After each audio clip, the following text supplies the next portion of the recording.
जय हिंद दोस्तों, बात करेंगे ग्रुप डी सीईटी के बारे में। 361 के लिए जो कारण बताओ नोटिस का क्या मामला है और group D CET waiting list के बारे में। तो सबसे पहले तो 361 के बारे में बात कर ले। उससे पहले आपको बता देता हूं, नए सीईटी का लिए जो है जल्द ही पोर्टल शुरू होने वाला है और अपनी जो है तैयारी खींच के रखो। साथ में जो है अपने डॉक्यूमेंट जरूर तैयार करवा लेना। कहीं बाद में ये कहो मेरा जर्नल में भरा गया, मेरा इस कैटेगरी में भरना था, मेरा उसका में भरा गया, तो पहले ही अपने जो है अपने सर्टिफिकेट तैयार करवा लो। और एक जानकारी और दे देता हूं, अगर ग्रुप डी सीईटी की तैयारी कर रहे हो तो आपके लिए एक बेहतरीन बुक है हरियाणा जीके के लिए। ठीक है, हरियाणा विकिपीडिया के नाम से ये बुक है।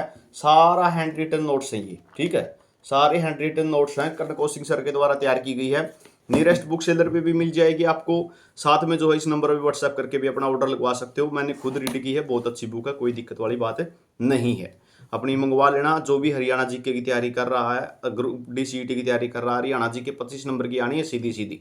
ठीक है, बात करें 361 के लिए जो नोटिस आया है वो पहले कुछ दिन पहले ही जारी हो चुका है, लगभग एक सप्ताह पहले ही जारी हो चुका है। डिपार्टमेंट अब वो पहले ही पहुंच चुका है। तो 361 के लिए तो ये तय था। क्यों? क्योंकि उनका सिलेक्शन किस में हुआ है? एक्स सर्विसमैन में हुआ।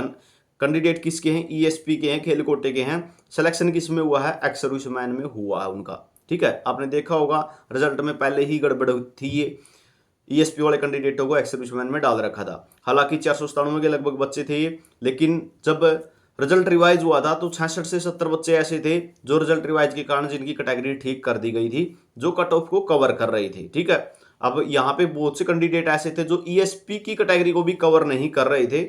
ये एसएम में तो सिलेक्शन हो चुका था उनका, लेकिन ईएसपी के कट ऑफ के बराबर नहीं थे। कुछ कैंडिडेट ऐसे भी थे जिनके कट ऑफ से ज्यादा हैं भाई। ठीक है, ये नहीं कहूंगा कि सभी के ऐसे थे। तो उनको शोकेज नोटिस जारी हो चुका है। पहले पता था भाई एक्स सर्विसमैन में आपका सिलेक्शन नहीं होगा, आपका सिलेक्शन तो ईएसपी में होना, क्योंकि ईएसएम का सर्टिफिकेट आप लेके दोगे कहां से? तो सीधी बात, शोकेज नोटिस इसीलिए जारी हुआ है। उसके बाद आती है बात वेटिंग लिस्ट की। वेटिंग लिस्ट की बात करूं, 4000 सीधे सीधे पद खाली हैं। 7000 के लगभग लिस्ट इन्होंने लगाई थी। 6997 की लिस्ट लगाई थी, उसमें से 3200 ने ज्वाइन नहीं किया था। 697 पोस्ट पहले ही होल्ड पर कर दी थी इन्होंने।